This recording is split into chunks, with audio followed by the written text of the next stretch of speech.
Hello again, everybody. Thank you for joining us today. My name is Krista Rabil, and I am the Genesys assistant at the Crop Trust. And welcome to today's webinar called From Bean to Browser, Genesys for Coffee Collections.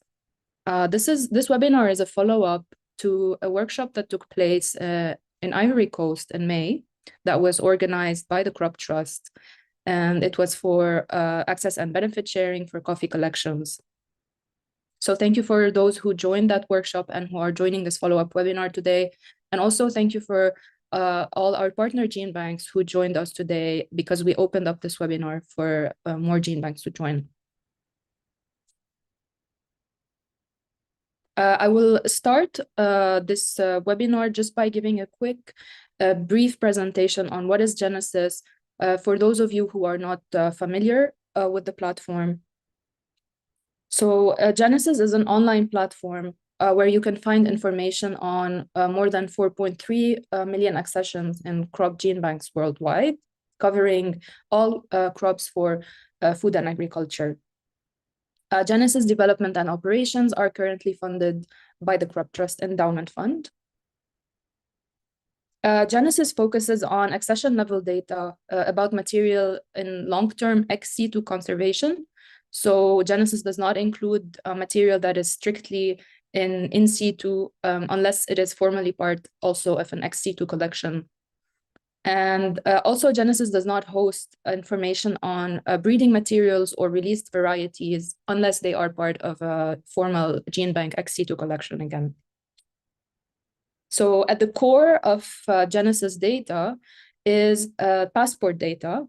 And you see on the right-hand side a snapshot of a table of passport data example from Genesys. This is the rice conserved at Africa Rice Center. Briefly, what this passport data includes, it includes information on where are the accessions currently conserved, the accession numbers and names that are given by the host holding institute, and also information on collecting institutes and collecting codes and missions, as well as information on breeding institutes, if that material was bred and then conserved in the gene bank, on safety duplication institutes, if this material is safety duplicated in Svalbard, for example. Information on, of course, the taxonomy, so the scientific names and authorities. Information on collecting sites, so we include geographic coordinates as part of the passport data, and among other information. So currently, Genesys holds, again, information on more than 4 million accessions coming from over 500 different gene banks. And those partner gene banks are international, regional, and Article 15 collections, such as the ones that are highlighted in pins. So all the green pins are the international CGIAR centers that you see. And the red pins are the Article 15 collections. We also have the regional gene banks in orange, for example, the Southern African Regional Gene Bank Network. And in green, for example, the Embrapa network in Brazil. In brown here is the USDA networks of gene banks in the US, and in blue, the Eurisco ACPGR network of gene banks in Europe. But we also have data from national partners, and those are highlighted in red, that we are currently focusing on increasing the number and partnering more often with. So I already mentioned the passport data in Genesys, what it includes, and this passport data is all standardized, so it's coming from more than 500 gene banks to us in different formats, that we make sure that it is in Genesys all following then the format of the multi-crop passport data descriptors in its latest version, version 2.1, and this covers all aspects of passport data, such as identity of the gene bank, identity of the accession at the gene bank, the taxonomy, status in the multilateral system, etc. And beyond passport data, which is the core of information in Genesys, we also include accession images and scanned collecting forms that can be attached to individual accessions. Also, gene banks can upload collection subsets such as core and mini-core collections, reference sets, etc. Also, gene banks can upload their own descriptor lists that they use to characterize their collection, as well as trade data sets, which is what we call evaluation, characterization and evaluation data sets, which we also have from many different gene banks in Genesys for different crops. I share here with you examples of how the images are visualized and displayed in Genesys. This is an example of a subset. It's actually a mini core collection. Now I will move on to share with you the benefits of having your passport data of coffee in Genesys. So once your data is in Genesys, a suite of tools becomes available to you as a gene bank, as well as to the users, like researchers and breeders that are interested in your gene bank coffee material. For example, we have trade data querying directly on the platform. So right now, Genesys allows you or your users to filter for accessions based on their traits. For example, you can filter for the coffee accessions based on their caffeine content. If you have this uploaded in Genesys, then you don't have to download separate files and filter those in Excel or separately. We also have the option to query passport data using an AI search, which we recently added on the platform.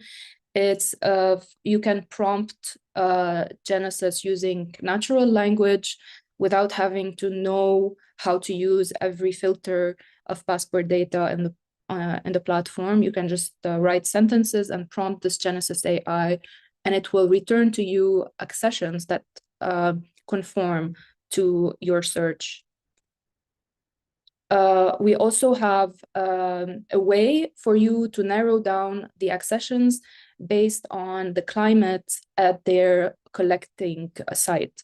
So in Genesys, if you upload accessions with geographic coordinates of where they have been collected from, Genesys then matches the accessions with the climate profiles at their origin using a separate data set, the WorldClim data set in its latest version. And you can then narrow down the accessions based on the climatic indicators that you choose and narrow down these accessions.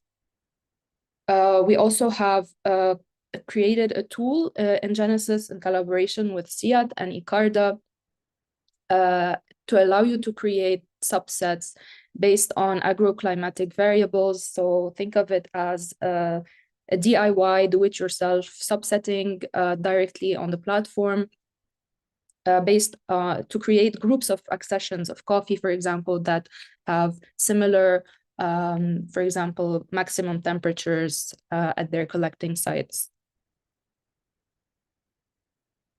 We also have the option to find similar accessions held in the different gene banks or even within your own gene bank. Once the data is published in Genesys, you can run the similarity search tool, and this allows you to find duplicates within your own collection or duplicates between your collection and other collections and other gene banks that also publish in Genesys. As I mentioned before, also, you have the option to upload images and documents and link them to your accession passport data. Genesys also then generates different types of visualizations of your data, such as an overviews and charts and heat maps or geographic maps, with the option to overlay on these geographic maps other maps like climate maps, for example, of maximum temperature or precipitation. And then you can download those visualizations from Genesys and use them in publications, or if you're needing those for presentations. Currently, we have Genesys. All of the platform is translated to French, Spanish, and Brazilian Portuguese. And we are currently working on adding more translations on the way. So you can also access this data that you have in your gene bank in different languages, and therefore your breeders and researchers who are interested in your material can also access your data in different languages. If you are a gene bank data provider to Genesys, then our team can send you on demand a report on passport data quality and completeness that includes tips on how you can improve the completeness and accuracy of the data about your coffee collection. This focuses on passport data, and it's a very extensive about 20 or more page report that focuses on all the aspects of your data, such as the taxonomy validation, the geographic coordinates validation, and I will show you an example in a bit. Also, the platform allows you to receive material requests from users that Genesys relays to you to your gene bank, and then you can take it from there with the users separately. And finally, Genesys includes a tool that allows you to mirror all of the data and all of the tools that I already mentioned that are in Genesys, such as the material requests, the translations, the similarity search tool, or the trade data. It allows you to mirror all of these tools and your data that is already in Genesys on your institutional website, if your gene bank has its own website. And this would be synchronized with Genesys. So whenever you update data in Genesys, it automatically reflects on your own website. And with this solution, you don't need to maintain a separate database and update it in parallel to updating other global platforms such as Genesys.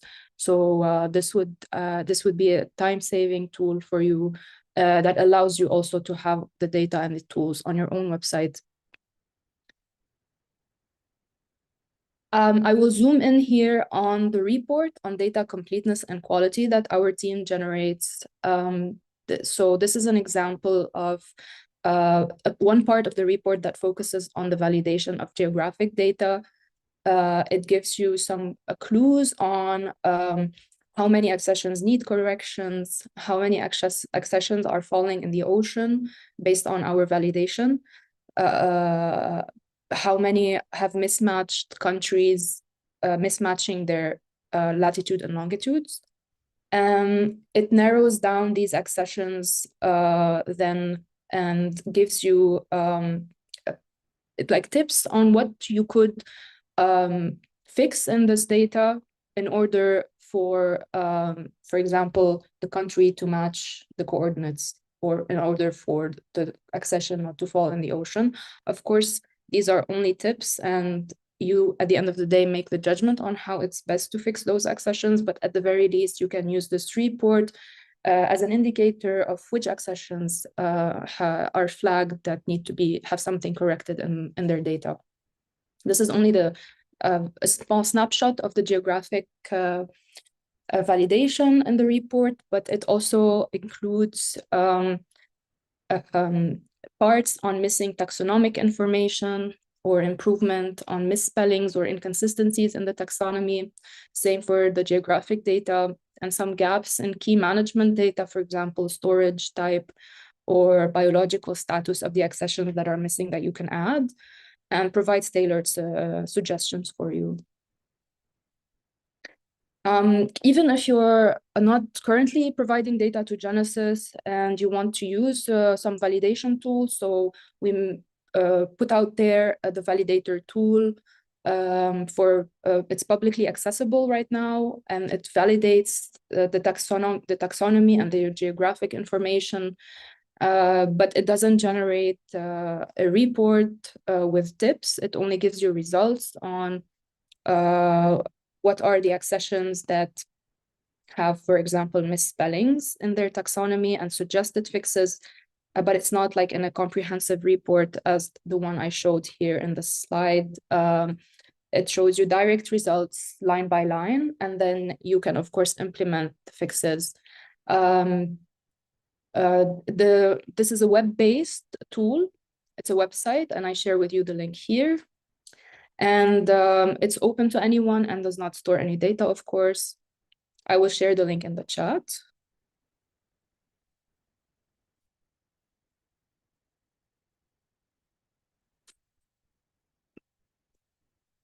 This is how the tool looks like on the website. You drop your data in this first step, and then you choose at the very last step between either validating the taxonomic data, the country of origin, or pinpointing if the accessions are falling on the land or water. And there we have a YouTube video, brief demonstration on how you can use this tool. So I will share the link in the chat right now.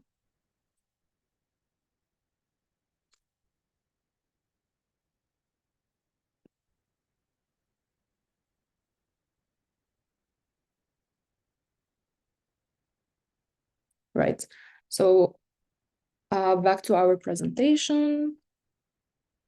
I want to now present to you how you can submit and update passport data in Genesys.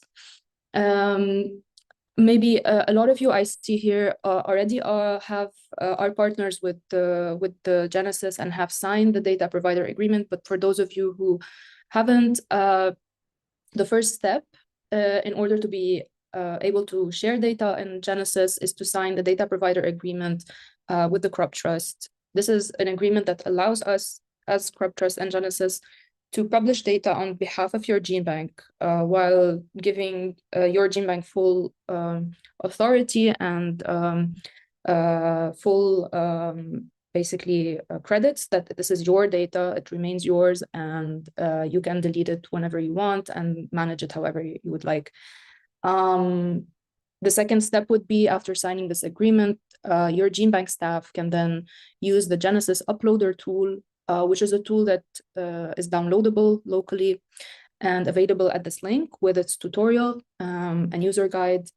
And then after downloading the uploader tool, your gene bank staff can upload passport data first in the test environment that we have just for testing purposes, and then later on in the Genesys official website.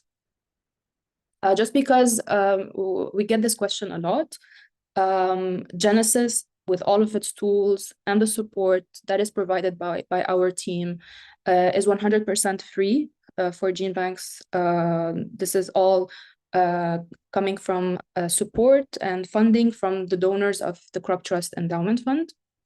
As the agreement is non-financial, and it only is about data sharing and rights. I want to share with you now next a case study on improving alfalfa drought tolerance for Kazakhstan and Kyrgyzstan.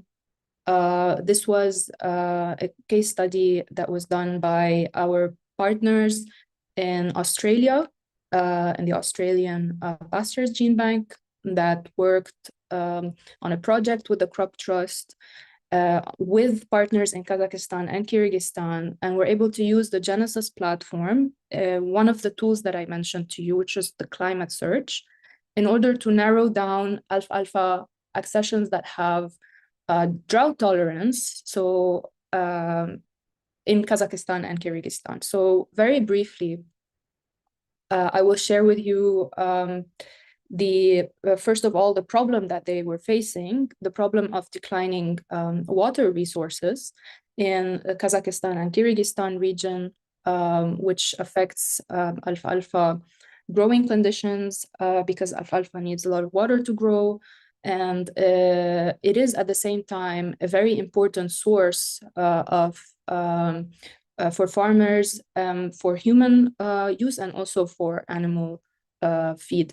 So it has multiple end uses for dairy production, for beef production, lamb and goat, eggs and poultry, fiber, hay, seed, and honey production. So, the very strong point of the alfalfa is that it is a local commodity that is not subject to international price fluctuations, which is why it's very important for the communities in Kazakhstan and Kyrgyzstan, as we've seen how important this is after the war in Ukraine. So the problem again was that there was recently droughts that were affecting the region, so no water for irrigation, mainly in the summer, and that the local varieties have been slow to emerge from winter. So there were winter dormant varieties slow to emerge from winter. And the opportunity there was to develop more winter active alfalfa cultivars that have faster growth rates in spring and autumn. So in order to maximize growth when soil moisture is available from local snow melt and rainfall. And at the same time, plants need to be resilient to summer drought. This is the most important aspect for irrigation, because the water would no longer be available when the temperature reached 37 plus degrees. But at the same time, the plants need to survive very low temperatures during winter, minus 20. So I will focus only on the aspect of finding the drought tolerance. So out of the Metigago sativa accessions that were available in Genesys, that have over 3,000 accessions that have geographic coordinates, the team from our Australian partners were able to narrow down these accessions to 26 from 3,000 plus. And the indicators that they used in the climate search tool in Genesys were 8 different ones pertaining to northern latitude, elevation, but also annual precipitation, annual temperature range, maximum temperature of the warmest month, and the mean temperature of the warmest quarter, among other indicators. So we have now the subset of 26 alfalfa accessions that have the similar drought tolerating traits based on these agroclimatic variables. The subset is currently available in Genesys, and I use this as a case study of alfalfa, but it could be applied for coffee or any other crop. The important thing in order to be able to apply this tool is to have passport data in Genesys. That includes geographic coordinates of the collecting sites, which later Genesys can then mash up with external climatic data sets such as the World Clim in order to narrow down these accessions based on this climate. I include to you here some general resources that I will be sharing with you as part of the presentation. After this webinar, we have general resources on how to use Genesys that could be relevant to you, or if you have breeding or research teams within your institutes. I won't spend a lot of time today on demonstrating how to use the tools. I just listed them for you to show you the potential. But we have here previously done a lot of webinars on how to use Genesys, how to filter passport data using different tools, but also how to explore, how to explore subsets and trade data. And we also always share recent news in the Genesys blog post, on Twitter, and in the newsletter. I included the links for you. And you can always reach us on help desk at genesys-pgr.org. For the gene banks that want to provide data to Genesys, whether you already have signed the data provider agreement or not, if you want to provide data, we have some documentation on the basics of passport data documentation and the MCPD standard. We have some manuals that help you prepare your passport data, such as doing the data cleaning, mapping it to MCPD standard, doing the validation using the validator tool. We have this in writing, but also in video. And we also have a tutorial on how you can download and start using the uploader tool to start publishing data, either in the test environment or in Genesys directly. And we also have some manuals on how you can prepare and upload characterization data in written tutorials and video playlists. And if you are interested in embedding the data that is later in Genesys, if you want to embed it on your own institutional website, we also have articles and videos that show you how you can do that.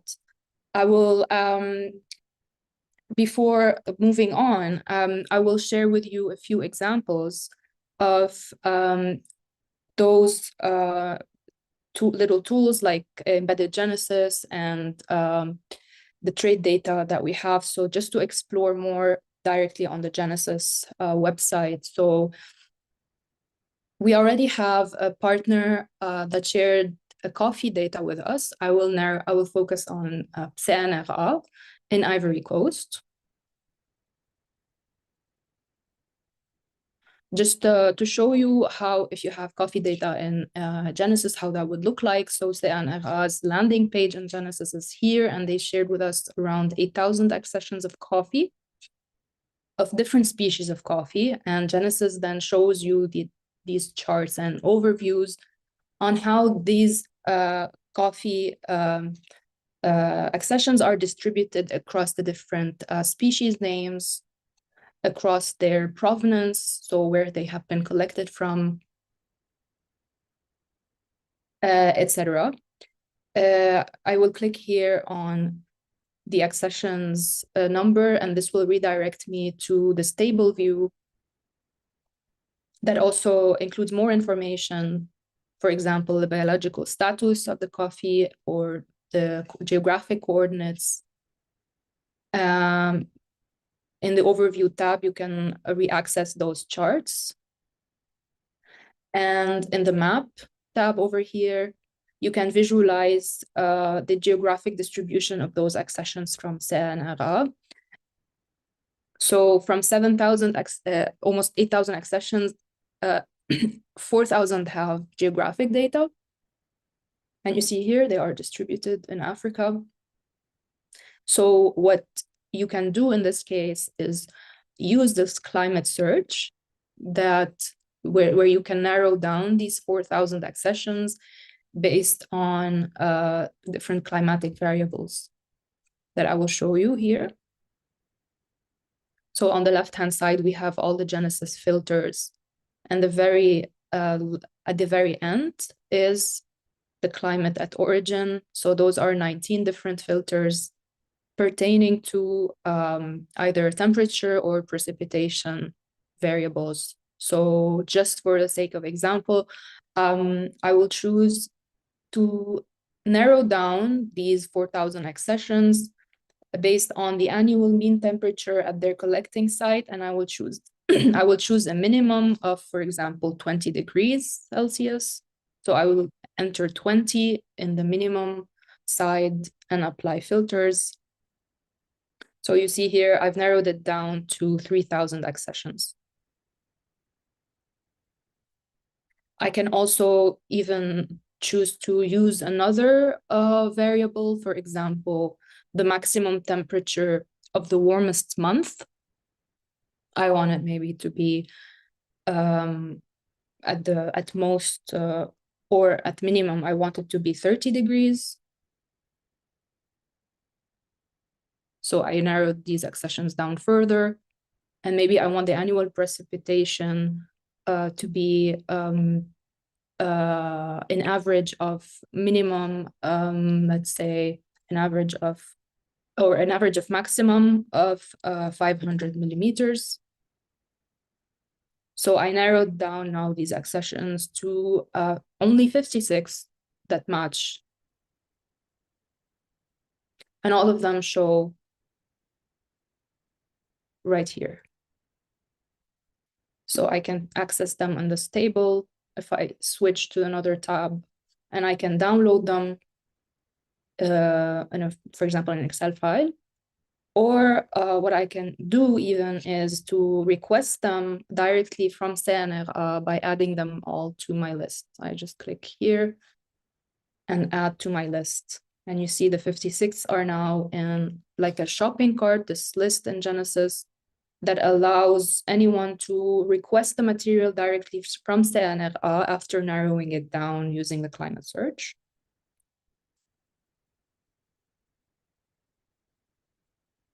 I will go back to the map view and maybe remove a bit of those filters to show you then how you can also overlay this map with another map, for example, of annual mean temperature that you can then download by printing here.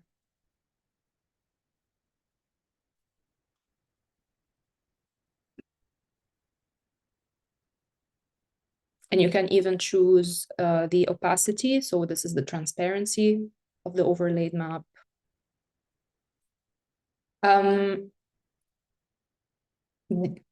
Of course, there's images and different tools, but because of the time constraint, I want to now jump and show you, other than passport data, I want to show you subsets and characterization and evaluation data sets. So in Genesys, you can also upload subsets of accessions that either are representative of the diversity of coffee in your collection. So you can upload core or mini core collections of coffee. Or I show you here an example of okra from the World Vegetable Center, a core collection that lists here around 160 different accessions in the subset that are every link points to their passport data in Genesys.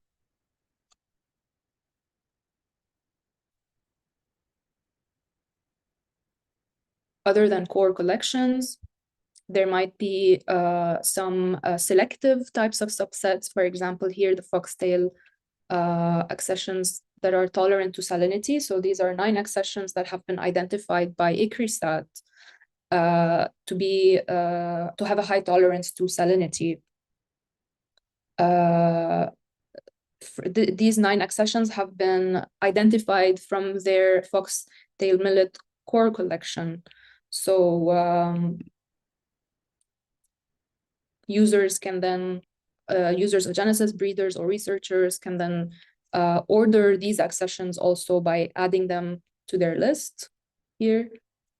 Now it's 65, I added those to my list, and they can order them directly from ICRISAT. So you can do the same for your coffee collection. And more importantly, maybe for breeders or researchers, are the characterization and evaluation data sets that show trait by trait the observations of your coffee collection. I will give you here an example. For example, of the World Vegetable Center characterization of lablab bean. So these are 204 different lablab accessions characterized over 52 different traits.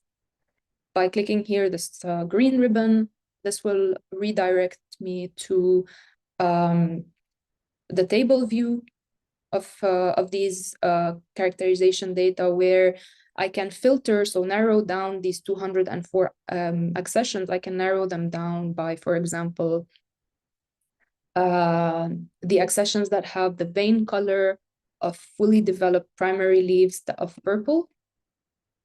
So I narrowed it down to 70 items, and maybe I want to then download this data or add all of these lablab accessions that have purple as the vein color of their fully developed primary leaves.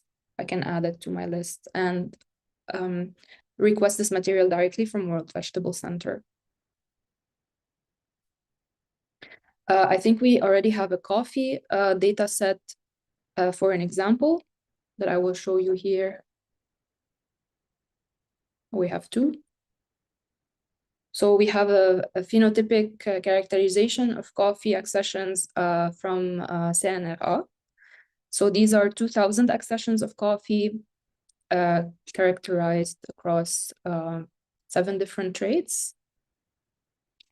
And perhaps the most important one would be the caffeine content. So you can narrow down these 2,000 coffee accessions, for example, to the caffeine content, for example, 3 or more. And so those are 32. So this is 1% of the data set. Almost 1% of these accessions have the caffeine content of 3 or more that maybe you might want to highlight, or if any researchers ask for this in your gene bank, you can then redirect them and point them to these 32 accessions, for example.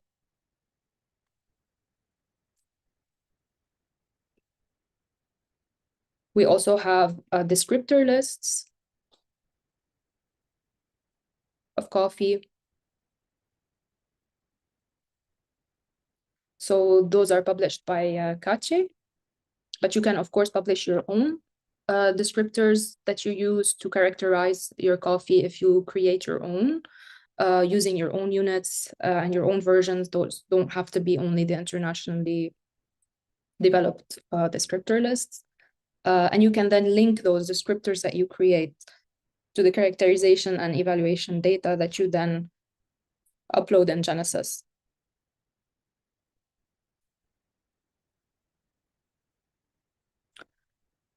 So we also have a lot of material on how to use these tools that I just showed you, the maps, the overlaying of the maps, using the climate search, exploring the trade data, how to request material. So we have the very detailed steps documented that I will also share with you to have a look at, and maybe share with your researchers, or even for you to explore what is already in Genesys if it's interesting for your gene banks.